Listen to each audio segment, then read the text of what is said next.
tewali mwana muto gwe bagaana kukola kyayagala. Omuntu yenna ali above 18 akkirizibwa okukola kyayagala. So I don't think muno ate obufumbo bw'emirundi ebiri bukkirizibwa. Bano baseeka bakkiriza abantu bana kati lwaki ekyange ekifuuka big deal. Onaakomya ndi gino emize egiganzaganza abaana abato be bali bamanyi be bali ku nnywanto be banywera ku nnywanto. abantu bosingako ku myaka kikkirizibwa lwaki abasajja bawasa abaana abato you get abasajja bawasa wano omwana wa senior 4 ekibeero ke. Why is it very hard into your culture as Ugandans mu criticizing nnyo omukazi asinga obusajja? kyama ki ekiri mu baana abato abavubuka bosinga ku myaka? Supu abaana abato banzizaamu amaanyi. They think bakyalimu embavu supu mubaleke abaana abato ate abaana abato bye baagala. Otugambye bino obufumbo eri mu US kitaddewo obufumbo bwe US nze mbukontrolinga mwe abannayuganda mwamma abakyala okubeera nga babeera ba leaders mu maka naye ffe ate mu kaliki eyaffe eri e Bulaaya ffe tukontrolinga obufumbo. Kati oba olaba nti nina okubeerawo nennyumira obulamu bwange. Nobody deserves okuŋŋamba ng'ono mwana muto. Omwana omuto bw'agamba nti baby kakiisi kati nze ani agaana? Omuvubuka ono omutaddewo ku repressinga big eye ku mulumya.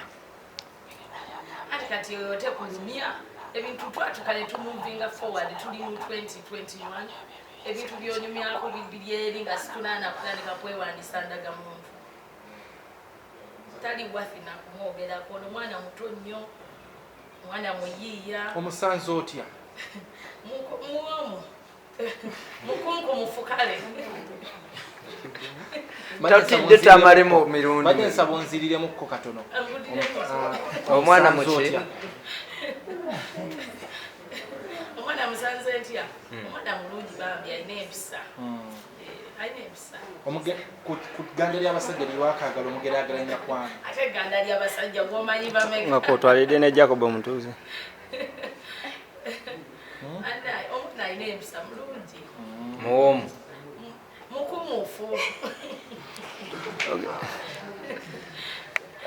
Mumuleke omwana. Nalongo omwana ono tali mu myaka gy'abaana tasemberedde emyaka gy'abaana bo.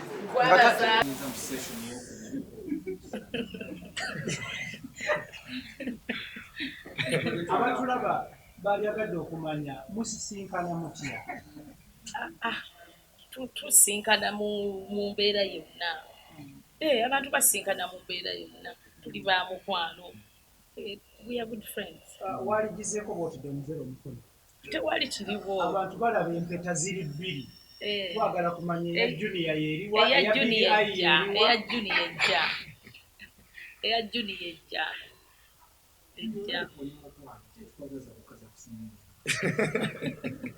No case. By the way, Don Mukwano Gwange. She's a very nice person. I always look for positivity in people, and I believe I love her character. She's a fighter. She's a person. Ajja okulwanirira ekikye and ebizibu byonna byalimu ne Speak. I managed to work with Speak Resort as an HR, but I think she has a good case. So I believe the management of Speak should sit down so that bakasitoma abalala tebaddamu kufindinga bizibu nga bino, because it's good management okutereza okuddayo ku bibuuzo bye mumbuuza several cases okwagala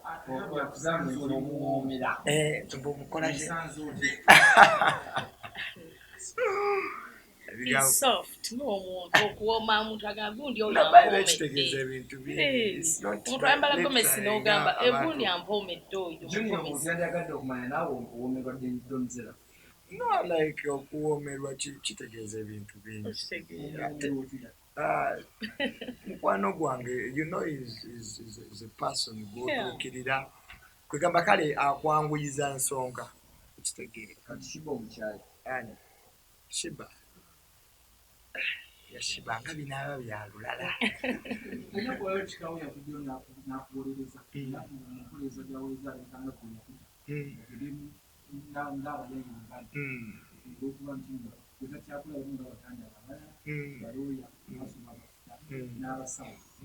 I did psychology. I have a degree case, okay, and I'm not jobless. In fact, I have companies, I have care safaris, I have Dictatorial Foundation, but I always want to live my life. That's the best thing that can ever happen to you, is to live your life. Don't live your father's life. A lot of people talk things about you, but we are here for a short time. And when you're with people like Don, who have made you close and you're now a family to them, man, it's cool. So I don't live my father's life.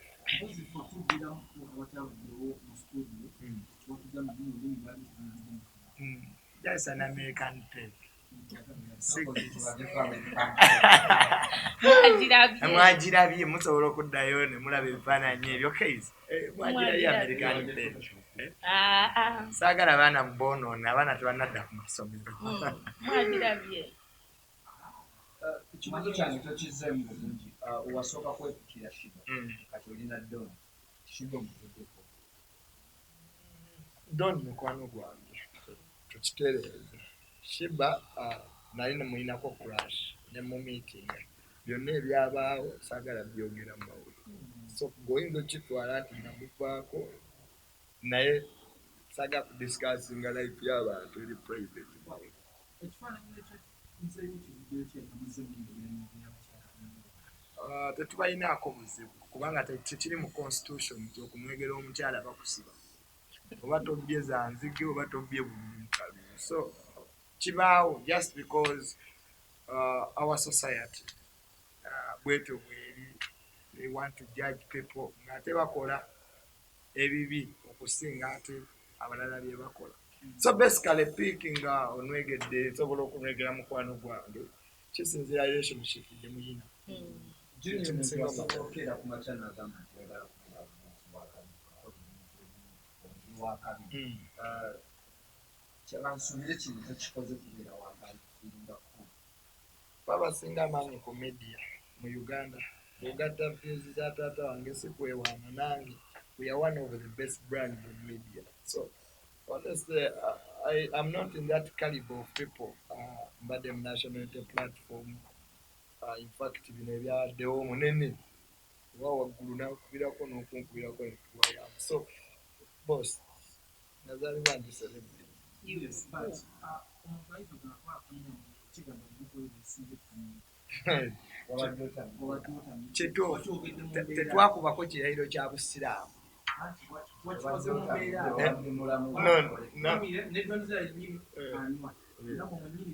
No, twabadde muno masense zaffe, twabadde mu vibe, twakoze kivve. Sikirabamu buzibu. Si kivve. Wandiga singa tweyambudde, singa waliwo abantu okitegeera ebyo byebibi. Abawala abato balina ebizibu byabwe, abamu basikira malaalo, abalala bali awo tebategeerekeka. Kale beetaaga obudde bungi nabo bafindinga levo zaabwe.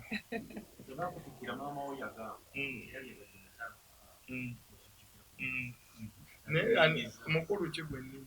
Donzera mukwano gwange. Ate siri mukulu nnyo ate n'ekyokubiri by the way. Ndi muto mbwa. Donzera Abannayuganda bwe bati mugenda ne muwa abantu emyaka.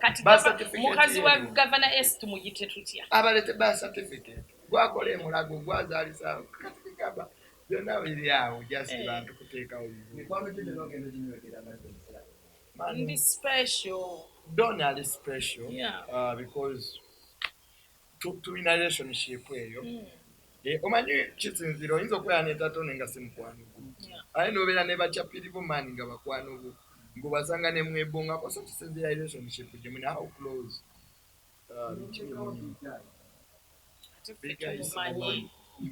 Kati tumumanyi. Nze Bigay simumanyi actually. Nakoma mulaba ng'asabiriza ssente zaaki z'NRM ez'emmere. So bambi ja conversation case Emboozi ez'amalwa zitwalira mbadde sikasingira eri ngeno story amakulu. Ogambye emboozi z'amalwa bigayi. Fed musician. Yes. Bigayi basajja balina ennyimba nga Saagala mufeebya naye go ge mazima. Bigayi. nnyimba ki ezikunyumira?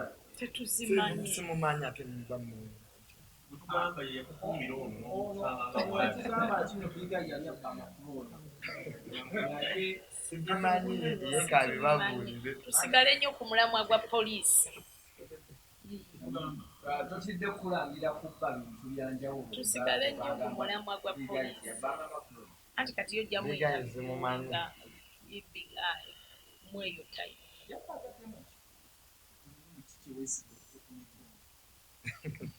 Byanjagaddemu ekyokuba mukwano. Manyi ezo Sambaase eno totyama. Kyakola ki? Manyi bw'oba esambaase eno totyama. Atyamu ki? Abantu baagala mitima tebaagala bikolwa by'abantu.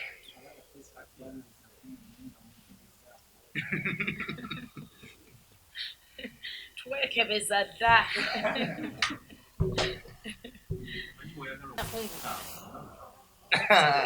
Muganda. Sebo agenda kungulira. Sente oziyita ice cream obanjaga nti aginodde bamulaba.